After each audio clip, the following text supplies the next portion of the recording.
안녕하세요. 네, 심는교회 이정환 목사입니다. 초기 기독교 신학의 세 갈래길, 우리 심는 강좌 두 번째 시간을 시작해 보겠습니다.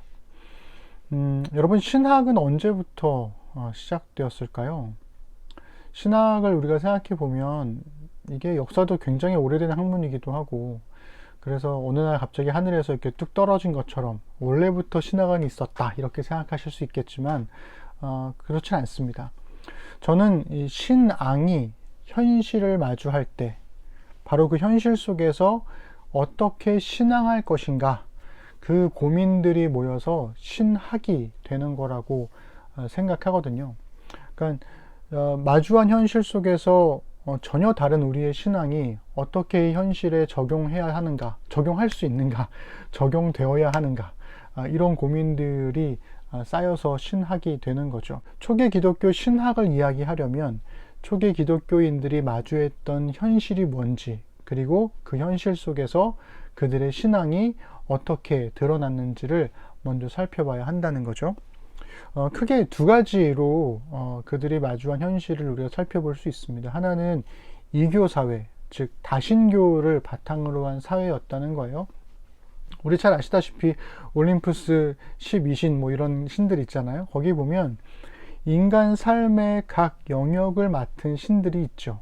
그러니까 예를 들면 전쟁을 관장하는 신은 마르스가 되는 거고, 사랑하면은 비너스가 되는 것처럼 이렇게 각 뭐 바다면 바다, 뭐 포세이돈 나오고 막 하잖아요. 그러니까 인간의 삶의 중요한 영역들을 맡은 그 나름의 신들, 그 다신교 사회였다는 거죠. 그런데 이 다신교 사회에서 초기 그리스도인들이 응답해야 될 내용은 뭐였냐면 유일하신, 그리고 오직 한 분이신 하나님을 믿고 있던 사람들이었잖아요. 그러니 이들이 유일신론을 믿는 사람들로서 다신론의 현실에 응답하며 품어냈던 내용이 바로 신학이었다. 이렇게 우리가 생각해 볼 수 있습니다. 두 번째 마주한 현실은 이단의 출현이에요. 그러니까 초기 기독교 안에는 같은 신앙을 가지고 있지만, 즉 예수 그리스도를 믿고 있지만 여러 강조점을 가진 다양한 공동체들이 서로 상생하고 있었습니다. 그러니까 우리가 지난주에도 살펴봤던 것처럼 같은 예수 그리스도를 믿지만 그 예수 그리스도를 믿는 신앙을 어떻게 고백할 것인지에 대한 신학적인 강조점들이 좀 차이가 있었잖아요. 그런 것처럼 여러 공동체들을 그러면 하나로 묶는 이것만이 절대적이야 라고 하는 게 있었느냐? 그렇진 않았다는 거죠.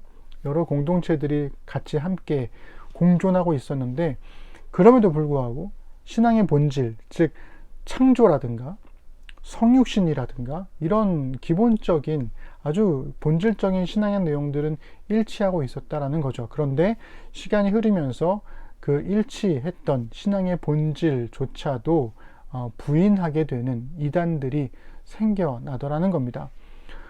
그래서 이 초기 기독교 시대 때 성행했던 여러 이단들 중에서 우리가 주목해서 봐야 될 이단들이 두 종류가 있는데요. 이게 유스트 곤잘레스가 제시한 두 종류의 이단들인데, 첫 번째가 영지주의라는 거예요. 아마 교회에서 오랫동안 신앙생활 하신 분들은, 그리고 혹시 신학을 기웃기웃 하셨던 분들은 영지주의라는 말 들어보셨을 겁니다. 영지주의, 이게 우리나라 말로 번역해서 하다 보니까 이게 의미를 담아야 되는 말로 번역하다 보니 한자로 번역하게 되는 경우가 많잖아요. 그러니까 영지 그러면 영적인 지식이라는 뜻이 되는 거거든요. 그러니까 영적인 지식을 추구하는 주의, 뭐 이렇게 생각할 수 있는데, 이게 영어로는 나스티시즘, G로 시작하죠. 그 나스티시즘 이렇게 할 수 있거든요. 이게 뭐냐면 유일한 심연에서, 아비스라고 하는 유일한 심연이라는 게 존재하는데, 거기로부터 영적인 존재들인 에온이 생겨났다고 이들이 생각했어요. 그러니까 그들의 세계관인 거죠. 영지주의의 세계관. 그런데 그 유일한 심연에서 여러 영적인 존재들인 에온이 생겨났는데, 그 에온 중에서 하나가 실수로 악한 물질 세계가 생겨났다는 거예요. 그 에온들 중에서 한 에온이 실수를 저질러 가지고 악한 물질 세계가 생겨났다 라는 세계관을 가지고 있습니다. 근데 이 얘기가 뭐라고 비슷하냐면 유일하신 하나님이 계시고 그 하나님께서 영적인 존재들인 천사들을 창조하셨는데 그 천사들 중에서 한 악한 천사가 타락을 하여 이 세계가 생겨났다라고 하는 이 기독교 신앙의 그런 특징들과도 신학적인 설명들과도 좀 비슷하게 가고 있죠. 근데 문제는 이러한 설명들이 먹혀 들었다는 거죠. 그리고 이 비슷한 설명들이 극단적인 이원론을 향하게 됩니다. 왜냐하면 영적인 것은 선하고, 아까 그랬잖아요. 에온이 실수로 악한 물질 세계가 생겨났다고. 그러니까 영적인 것들은 원래는 선한데, 그리고 육적인 것들은, 이 물질 세계는 악하다. 이런 결과가 도출되게 되는 거죠. 그러다 보니까 육은 악하니까 성육신, 즉 예수 그리스도께서 육신으로 이 땅에 오시면 된다, 안 된다? 안 되는 거예요. 왜요? 육은 악한 거니까요. 그래서 성육신을 부인하게 됩니다. 그리고 그리스도인들이 믿었던 이 몸의 부활, 예수 그리스도의 부활이신 몸의 부활을 부인하게 되는 결과를 가져오게 되는 거죠. 그래서 이단이 되는 거죠. 두 번째로 우리가 주목해서 볼 이단은 마르시온이라는 이단입니다. 이 마르시온은 최고 신인 하나님이 예수님의 아버지라는 거는 오케이. 이건 우리가 믿고 있는 신앙과도 비슷하죠. 최고 신인 하나님이 계시는데 예수님의 아버지다, 그분이. 그런데 구약의 야훼라는 신은 이 최고 신 하나님이 아닌 거예요.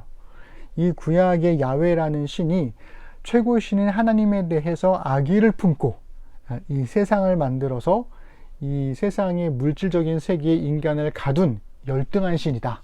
그래서 구약의 야훼는 열등한 신이다. 이렇게 된 거죠.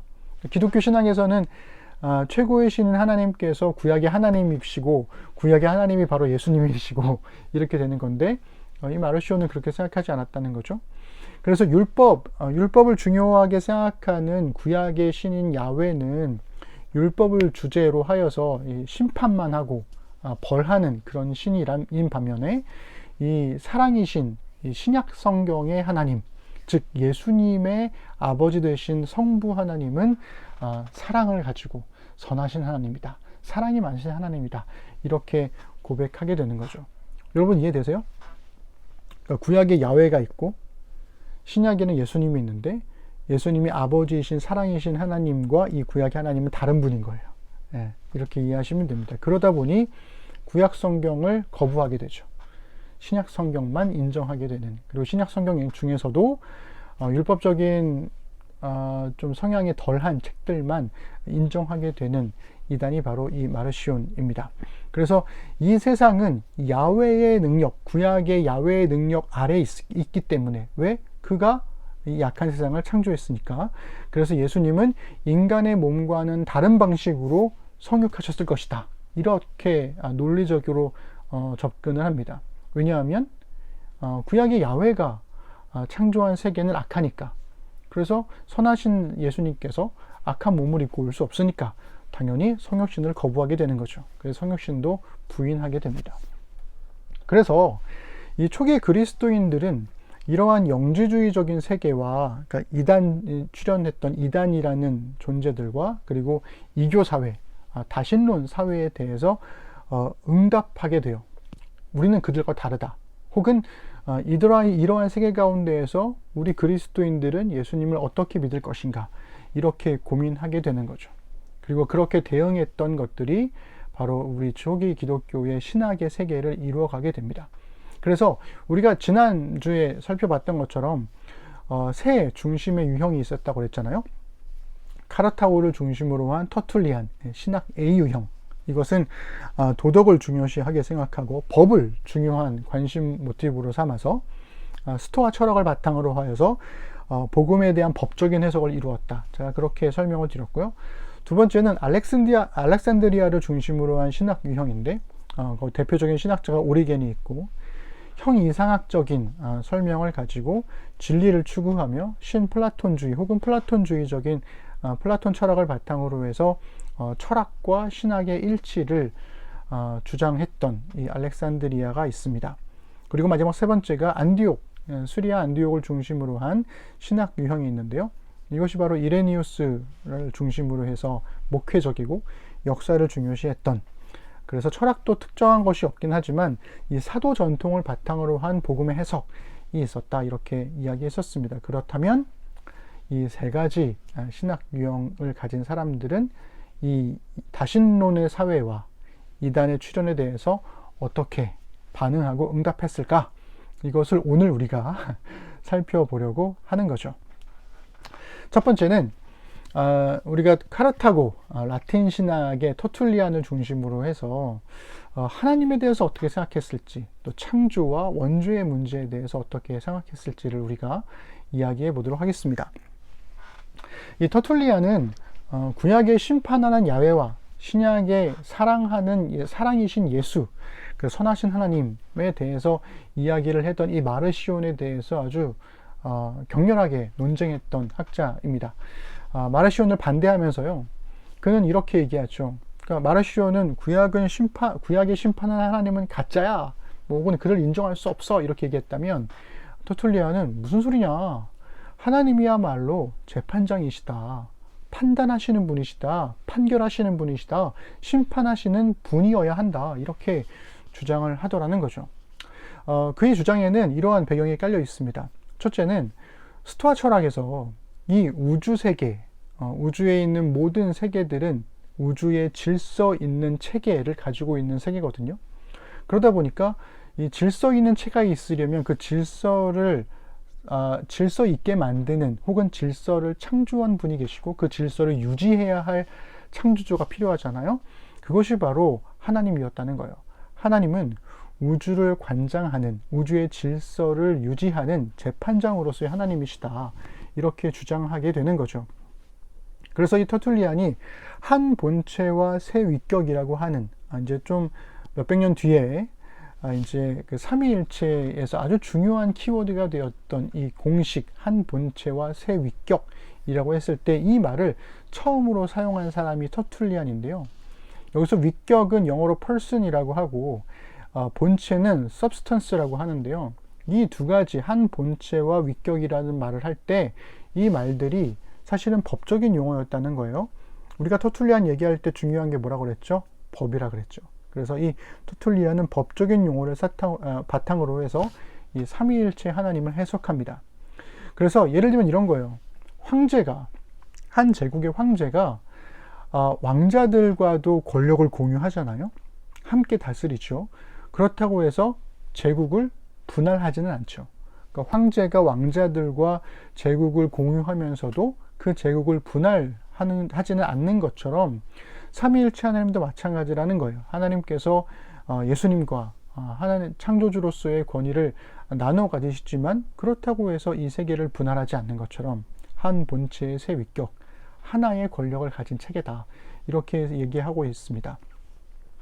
그러다 보니까 창조를 이야기할 때도 이 세계가 그럼 어떻게 창조되었는가 라고 했을 때 이 터툴리안의 아주 중요한 업적 중에 하나가 무로부터의 창조, 크레아치아 엑스 니힐로라고 하는 무로부터의 창조를 처음 말한 사람이 이 터툴리안이고, 이것이 후기 기독교 신학 전체에 있어서 아주 중요한 신학적인 기초가 되게 됩니다. 창조 신학에 있어서요. 그래서 터툴리안이 이렇게 얘기하죠. 영과 육은 모두 하나님의 선한 창조다. 아까 우리 영지주의나 마르시온에서는 뭐라 그랬어요? 영적인 세계는 선한데 육은 악하다. 그래서 이 물질 세계를 창조한 신은 악한 신이고 뭐 이런 얘기 했었잖아요. 터툴리안은 그렇지 않다라고 본 거죠. 영과 영 모두가 다 하나님의 선한 창조다, 이렇게 이야기를 합니다. 그래서 헤르모게네스라는 그 철학자가 있는데요. 이 사람이 선재하는 물질로부터 세계가 창조되었다라고 믿었어요.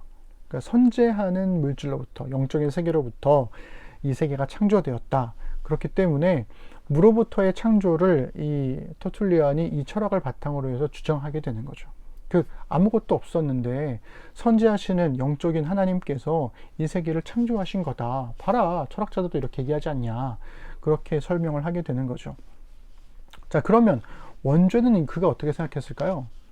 이 터툴리안은 신앙의 목표라고 하는 것은, 그러니까 사람이 신앙생활을 하는 목표는 하나님의 선한 창조 질서로 복귀하는 거라고 생각했습니다.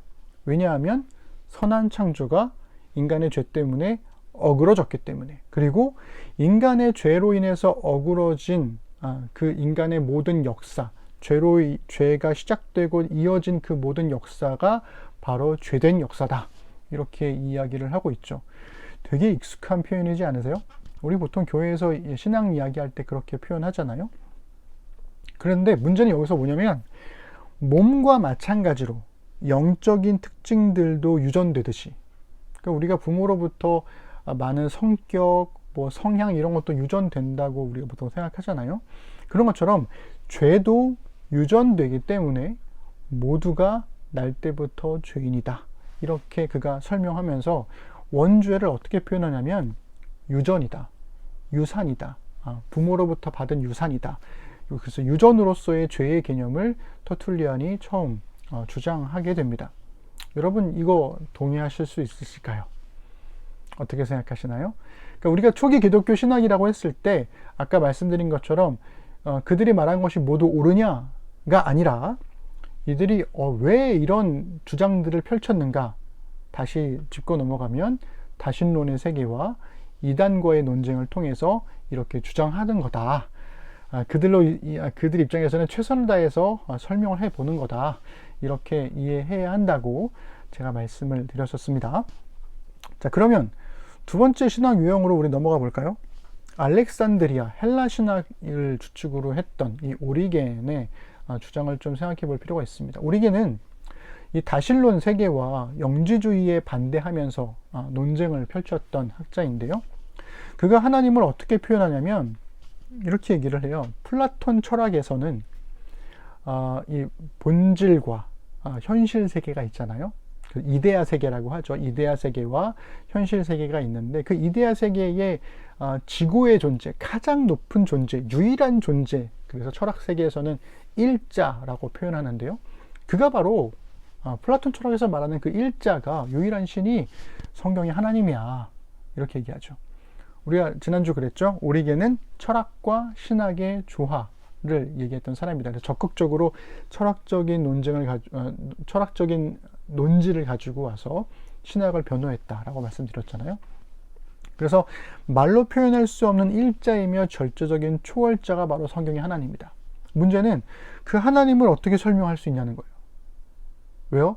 우리는 물질 세계에 갇혀 있잖아요. 근데 그 이데아 세계, 그 영적인 세계에 있는 그 하나님을 어떻게 표현할 수 있을까? 그래서 그가 아주 기가 막힌 정의법을 씁니다. 하나님을 우리가 말할 수 없잖아요. 설명할 수 없잖아요. 그래서 그가 얘기하는 거는 하나님이 아닌 것을 말함으로써 하나님을 정의해버리는 거예요. 이게 부정의 정의라는 논법입니다. 부정의 정의. 부정을 함으로써 정의하는 거죠. 그러니까 이정환을 정의할 때 어떻게 정의할 수 있냐면, 이정환은 여자는 아니야. 그럼 남자겠죠? 뭐 이런 식인 겁니다. 그는 뭐 잘생기지 않았어. 뭐 이런 식으로 그 이정환이 아닌 것들을 말함으로써 이정환을 이렇게 정의해가는 그런 이야기를 하는 거죠. 마찬가지로 하나님이 아닌 것을 말함으로써 하나님을 정의할 수 있다는 겁니다. 하나님은 뭐 그 육적인 존재가 아니시며 뭐 이렇게 표현하는 거죠. 그래서 여기서 말하는 것들 중에서 하나님, 성경에 보면 하나님을 인간처럼 표현하는 말씀들이 있잖아요. 하나님의 손도 등장하고 하나님의 마음도 등장하고, 하나님이 뭐 마음이 아프셨다 이런 표현도 나오고, 뭐 눈도 나오고, 하나님이 뭐 보셨다 이런 표현도 나오잖아요. 그래서 하나님을 표현할 수 없는데, 영적인 존재의 하나님을 표현할 수 없는데 어떻게 이것을 우리가 말할 수 있겠느냐. 그래서 신인 동형론적인 해석을 거부합니다. 그대로 받아들일 수 없다는 거예요. 그래서 이 헬라 신학에서는 알레고리, 비유적 해석이라는 걸 하게 돼요. 나중에 이제 조금 더 시간이 지나면서 이 비유적 해석을 하게 되는데요. 그러다 보니까 성경의 이야기들도 알레고리컬한 해석으로, 비유적으로 해석하는 경우가 많습니다. 그러다 보니까 하나님의 초월성, 영적인 하나님을 강조하다 보니까 하나님과 이 세계 사이의 관계, 본질과 실제 사이의 관계를 설명하는 것이 좀 불가능해요. 이 괴리를 어떻게 설명할 수 있을까? 이 초월하신 하나님과 이 세계를 어떻게 설명할 수 있을까? 이게 문제가 되는 거잖아요. 그래서 이 알렉산드리아의 오리겐은 이렇게 얘기합니다. 초월자인 하나님과 이 세상 사이에 그래서 뭐가 필요하다? 중재자가 필요한데 그 중재자가 바로 예수 그리스도다. 로고스이신 예수 그리스도가 필요하다. 이렇게 또 연결이 되는 거죠. 그러면 오리겐은 이 헬라 신학에서는 창조를 어떻게 생각했을까? 여기서도 우리가 좀 주의해서 볼 게 있는데요. 오리겐은 성서학자이기도 하거든요. 그러니까 성경을 정말 열심히 읽었던 사람인데, 여기서 말하는 성경이라 함은 신약 성경 말하는 게 아니겠죠. 당연히 구약 성경을 말하는 겁니다. 오리겐은 창세기에 있는 두 가지 창조 설화가 있었다는 것을 알고 있어요. 여러분 혹시 혹할 수도 있는데, 목사님 창세기에 두 가지 창조 설화가 있다고요? 이렇게 생각할 수 있죠. 1장과 2장의 창조 이야기가 약간 차이가 있잖아요. 그러니까 그 당시 오리겐도 이게 하나의 이야기가 아니구나라는 것을 알았다는 거죠. 근데 문제는 이 오리겐이 이렇게 설명을 해요. 첫 번째 창조는 영의 창조다. 이것도 이제 플라톤 철학과 연결되죠. 영의 창조다. 아담과 하와는 몸이 없는 영적 존재로 하나님과의 소통을 목적으로 창조되었다. 그러니까 처음에 아담과 하와가 창조됐을 때 1장에서의 창조는 영적인 창조라는 거예요. 그런데 죄 때문에 하나님과의 소통이 막히게 돼요. 그러면서 타락하게 되죠.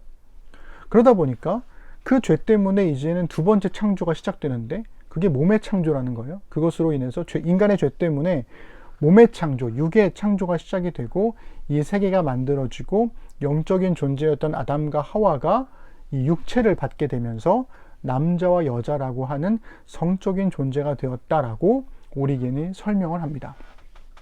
그래서 몸을 가진 존재로서 우리가 이 역사를 살아가게 되는데 다시 첫째 창조, 원래의 창조로 돌아갈 때까지 우리가 이 육체의, 이 육적인 세계에 임시적으로 거처하게 되는 것이다.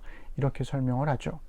그래서 이 육체로 있는 이 세계를 죄로 보는 것, 그리고 임시 거처로 보는 것, 이것들이 터툴리안의 신학과도 연결되는 부분이 있지만 약간 좀 차이가 있기는 합니다. 여러분 어떻게 들리시나요? 동의하실 수 있으신가요? 여기서도 다시 한번 강조드리지만 이 신학이 옳다 이것이 아니라 영지주의나 혹은 이단들 그리고 다신론 세계에서 기독교를 어떻게 잘 설명할 수 있을까 하다 보니 나온 이야기들이라는 거 잊지 않으셨으면 좋겠습니다. 그래서 잘 아시다시피 느끼셨겠지만 거부된 교리입니다. 이중창조라고 하는 것은. 그래서 영혼의 선제성을 우리는 믿지 않고 있죠. 그리고 영지주의의 극단적인 이원론도 닮아 있죠.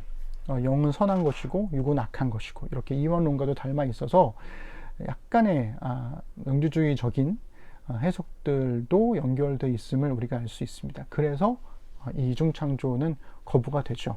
오리겐의 철학도. 세 번째는 원죄인데요. 아까 우리가 터툴리안은 원죄를 유전 혹은 유산이라고 그랬잖아요.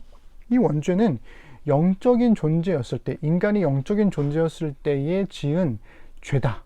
그래서 그 죄의 흔적이 사람들에게 이어지는 거다.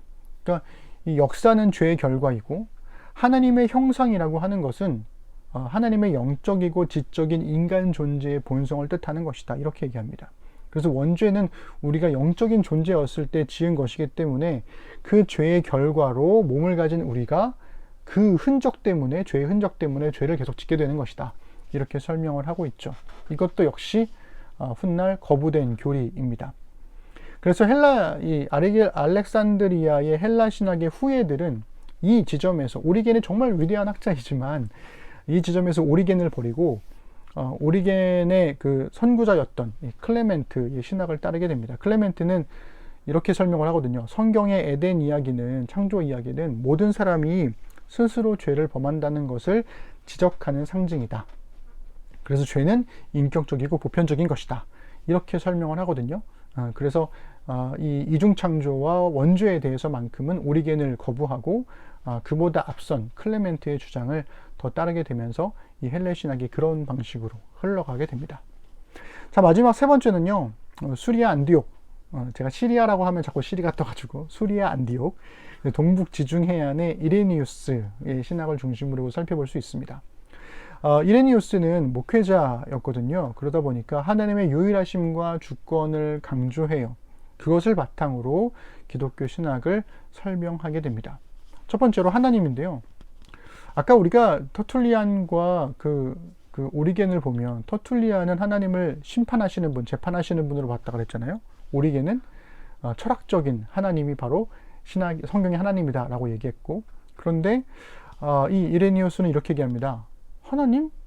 아버지로서야 하나님이지, 이렇게 얘기를 해요. 되게 자연스럽잖아요, 그죠?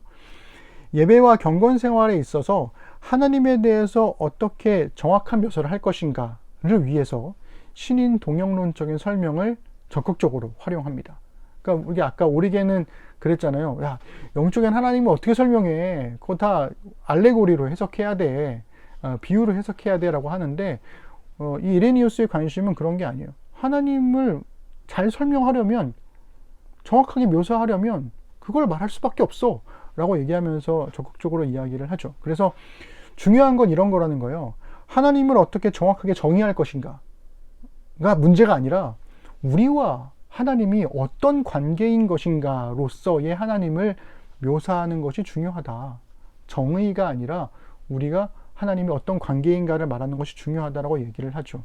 그래서 전능하신 하나님을 표현하는 오리겐 혹은 이방인들이나 우주의 질서이신 하나님, 그리고 심판하신 하나님을 강조했던 터툴리안이나 혹은 유대인들과는 다르게 이레니우스는 무엇보다 우리의 아버지로서의 하나님을 강조하더라는 거죠. 그래서 마찬가지로 이레니우스는 삼위일체의 세 위격이 어떻게 한 본체로 관계되는가, 그것을 터툴리안처럼 설명하려고 하지 않고, 우리가 그 삼위의 하나님과 삼위일체 하나님과 어떻게 관계되어 있는가, 이것을 더 중요하게 생각합니다. 교리에 대한 실천적인 해석을 강조하게 되는 거죠. 그러니까 한 분이 세 분이고 세 분이 한 분이야, 이거를 논리적으로 설명해봐, 그거를 터툴리안이 막 고민했다면, 이레니우스는 그거 우리가 설명 못해, 그거 고민하지 말고 그 하나님이 우리랑 무슨 관계야, 삼위의 하나님이라는 게 우리와 삼위 하나님이 우리와 어떻게 관계를 맺고 있는 거야, 이거를 더 중요하게 생각했다라는 거죠. 그래서 그가 표현하는 게 성경에 하나님의 손이라는 표현이 자주 나오는데, 이 하나님의 손이야말로 하나님께서 세상과 관계하신다는 것, 역사를 주관하신다는 것, 즉 하나님의 내재성을 강조하는 것이다, 이렇게 얘기합니다. 그러니까 오리겐이 하나님의 초월성을 강조하는 반면에 이레니우스는 하나님의 내재성을 강조하게 되는 거죠. 우리와 관계하시는 하나님, 이렇게 표현하게 됩니다. 그렇다면 창조는 어떻게 설명할까요?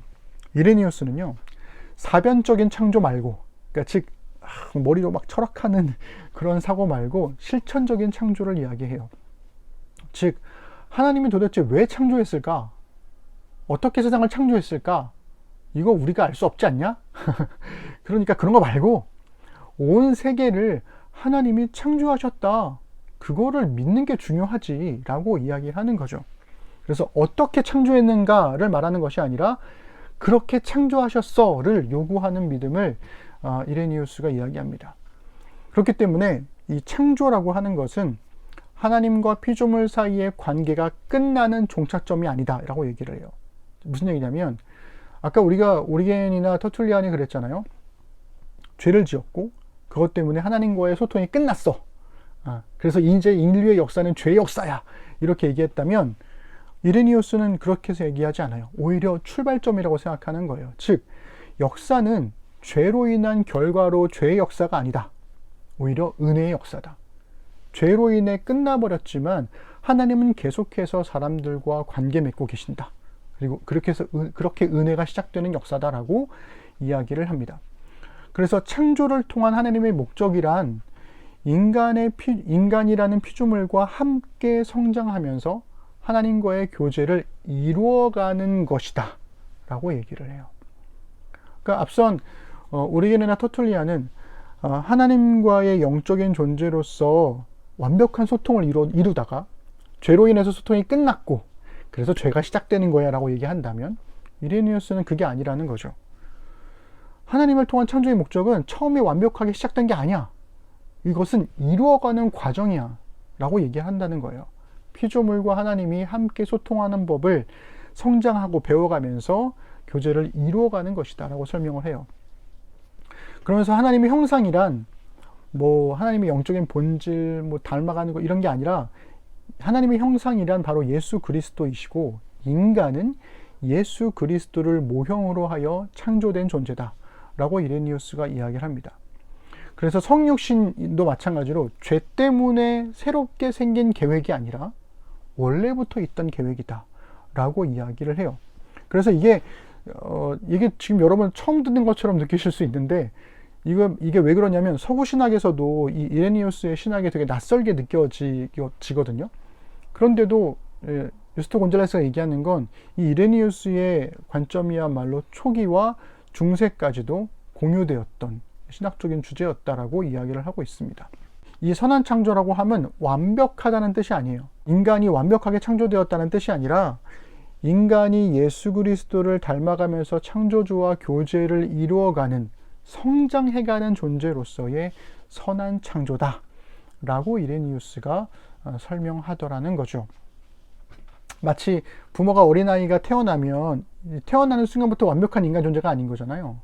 이 아이가 자라가면서 부모와 소통하는 법을 배워가고 그렇게 계속 관계를 맺어가는 것처럼 하나님이 우리를 창조하신 것도 그와 같다, 이렇게 설명을 합니다. 자, 그렇다면 원죄는 어떻게 설명할까요? 원죄를 불순종이라고 설명합니다. 이건 제가 되게 좋아하는 표현이기도 한데, 죄라 함은 터툴리안처럼 법을 어기는 것이나, 혹은 오리겐처럼 영적인 하나님, 초월자이신 하나님과의 소통이 막히는 게 아니다. 오히려 죄라 함은 하나님을 아는 지식으로 훈련되는 과정에서 불순종하는 것이 바로 이 죄다, 원죄다 라고 얘기하는 거죠. 그러니까 어린아이가 성숙해가는 과정이 필요하듯이 아담과 하와도 사실은 창조 이후에 하나님처럼 되어져가는, 하나님의 자녀처럼 되어져가는 과정이 필요했는데, 근데 사탄이 뱀으로 유혹해가지고 하나님께서 이 양육해가는 이 기나긴 계획을 단축시켜버려서 빠른 길로 가게 하려고 했던 게 문제다라고 얘기하는 거예요. 굉장히 신선하죠. 그러니까 하나님과 소통하려면 아이가 자라가는 과정이 필요한데, 뱀이 야, 선악을 알게 하는 나무의 과실을 먹어, 그러면 하나님처럼 될 수 있어 라고 하면서 갑자기 확 이렇게 단축 키를 누르듯이 했다라는 거죠. 그래서 이 죽음이라고 하는 것도 영원히 죄에 종속된 삶으로부터 우리를 자유케 하기 때문에 이 죄는 저주가 아니다 라고 얘기를 해요. 그러니까 우리가 아까 죽음은 저주라고 이야기를 하고, 그리고 죄 때문에 벌어진 결과라고 얘기하잖아요. 그런데 이레니우스가 이렇게 얘기를 하는 거죠. 죽음이야말로 우리가 죄된 인간으로서 육의 영혼에 갇힐 수밖에 없는 존재일 수도 있었는데, 그것으로부터 자유케 해주는 것이기 때문에 저주가 아니다. 오히려 죽은 자들은 예수 그리스도를 통해서 회복될 것이다 라고 얘기를 하죠. 그래서 이레니우스가 아주 유명한 얘기를 합니다. 우리 씹는 사람들 한 번쯤 들어보셨을 거예요. 따라서 그분은 또한 그를 낙원에서 몰아내셨으며, 여기서 그는 아담을 얘기하는 거죠. 아담과 하와를 생명나무로부터 멀리 떨어뜨려 놓았다. 이는 어떤 이들이 감히 주장하듯이 그가 생명나무를 가질까봐 시기해서가 아니라 그가 영원히 죄인으로 계속될까봐 그를 동정하셨기 때문이었으며, 그를 두른 죄가 불명의 것이 되며 악이 극복될 수도 없는 것이 되지 못하게 하시려는 때문이었다. 말이 너무 어렵죠. 이 얘기는 뭐냐면 이런 겁니다. 인간의 죄를 지었는데 그 죄를 지은 채로 그 생명나무 과실을 먹으면 영원히 죄인으로 살게 되는 거잖아요. 그래서 하나님께서 영원히 죄인으로 인간이 살도록 내버려둘 수 없기 때문에 인간에게 죽음을 허락하셨다는 거예요. 그래서 쫓아내셨다는 것이고, 생명나무의 과실을 금지하셨다는 것이고, 이렇게 이야기가 되는 거죠. 그래서 원죄는 터툴리안처럼 유전이나 혹은 유산도 아니고, 오리겐처럼 개인이 막 그 영적인 존재였을 때 지은 죄 때문에 스스로 막 짓게 되는 죄도 아니라, 인간이 악으로 돌이킬 때 맺게 되는 유대성의 결과다. 불순종이다. 이야기를 하는 거죠. 그러니까 이런 겁니다. 미국에서 태어난 사람들은 그들의 조상이 아메리카에서 아메리카로 이민했기 때문에 미국인이 되는 거잖아요. 이것이 이제 조상들과 유대성의 결과라는 거죠. 마찬가지로 우리가 죄인인 이유는 우리의 조상인 아담과 하와가 죄를 지어서 이 죄된 세상에 살아갔기 때문에 우리가 죄인이 되는 것처럼 이라고 설명하는 거죠. 유대성의 결과. 즉 불순종의 결과가 이 원죄다 라고 얘기하는 겁니다. 그래서 저는 이렇게 표현을 하죠. 원죄란 죄의 경향성이다.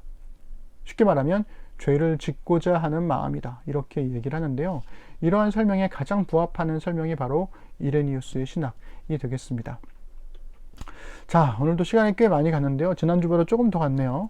정리를 해보면 이렇습니다. 다신교라는 이교 사회와 이단의 출현이라고 하는 이 기독교 내부의 위기 속에서, 그리고 외부적으로는 로마 제국의 박해와 유대교의 위협 속에서 각 지역의 그리스도인들은 자신들이 믿고 있는 신앙을 고민해야 했더라는 거예요. 우리가 이교와는 뭐가 다른지, 이단들과는 뭐가 틀린지를 설명하기 위해서 고군분투했고, 그 고군분투에 대한 응답으로 이러한 새 유형의 신학들이 존재했다. 그래서 지금의 시선으로 얘는 이러한 주장은 틀렸어. 그래서 막 쉽게 재단할 문제가 아니라 그 시대에 그들이 할 수 있었던 최대의 노력들을, 그리고 응답들을 했던 것이다 라고 우리가 한 단계 걸러서 생각해 볼 필요가 있다라는 겁니다. 자, 처음에 말씀드렸던 것처럼 신학은 하늘에서 뚝 떨어지는 게 아니에요.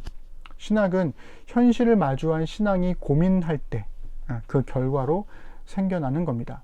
그리고 그렇게 생겨난 신학은 또 다른 생각과 시대와 사람을 만나가면서 다듬어지게 되죠. 그래서 신학은 완결된 것이 아니라 자라갑니다. 우리 심는 사람들도, 심는 교회 나름의 신학이 우리가 마주한 현실과 부딪히면서 만들어져 가죠. 우리 심는 사람들이 가지고 있는 고유한 신앙의 색깔들이 있어요. 주장들이 있죠. 그것들이 전적으로 옳다라고 우리가 말할 수는 없겠지만, 그러나 그것이 우리가 마주한 현실 가운데에서 맞부딪히면서 생겨나는 공통된 신앙 고백, 신학이 되는 겁니다. 그렇기 때문에 완전 무결한 신학이란 존재하지 않는다. 그래서 새로운 신학적인 도전들 앞에서 다시 겸손해지고 또 겸손해지게 되더라는 겁니다. 자, 그리고 결론적으로 그렇다면 우리가 마주한 21세기라는 현실 속에서, 21세기 대한민국이라는 현실 속에서 우리는 어떻게 신앙으로 응답하고 있는가, 우리는 어떠한 신학을 제시하고 있는가를 우리가 좀 고민해 볼 필요가 있습니다. 여러분들이 마주한 현실에 어떻게 응답하고 계신가요? 그 응답이 우리의 신앙을 신학으로 이끌어 갈 거라고 저는 생각합니다. 오늘 제가 좀 다소 좀 횡설수설 발음도 안 나오네. 횡설수설 하면서 이야기를 했는데요. 제가 지금 너무 배가 고파가지고 일 끝나고 오자마자 바로 녹화를 켜는 바람에 하여튼 그랬습니다. 조금 부족한 강의였더라도 양해해 주시고, 다음번 강의는 조금 더 알차게 이전보다 더 나아지는 강의로 다시 만나도록 하겠습니다. 수고하셨습니다.